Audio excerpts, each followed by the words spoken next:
Current affairs. இந்த இந்தியாவிலேருந்து America, Britain, Canada, Australia போய் வேலை பார்க்குறாங்க. அப்போ ஒரு சில பேர் வந்து சிட்டிசன்ஷிப் வாங்கிடுறாங்க அந்த கண்ட்ரியோட. அப்படி வாங்கினதுக்கப்புறம் அவங்க இந்தியன் பாஸ்போர்ட்டை சரண்டர் பண்ணுறாங்க. இப்போ எக்ஸாம்பிள் கடந்த 8 வருஷம் பார்த்தோம்னா 2,00,000 பேருக்கு மேலே சரண்டர் பண்ணிட்டாங்க. இப்போ ஸ்டேட் வைஸ் பார்த்தோம்னா குஜராத் தான் ஃபஸ்ட்டாக இருக்குது.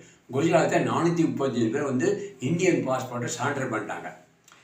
அடுத்து என்ன பார்த்தீங்கன்னா, இந்த forex reserve, foreign exchange reserve இந்தியாவில் பார்த்தீங்கன்னா ஆல் டைம் ஹையாக இன்க்ரீஸ் ஆகிடுச்சு.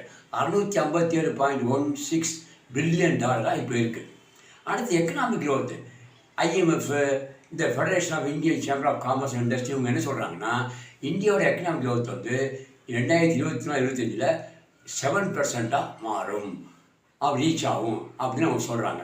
அடுத்து பார்த்தா ஸ்டாக் மார்க்கெட் எந்த வருஷம் இல்லாத அளவுக்கு இப்போ 81,000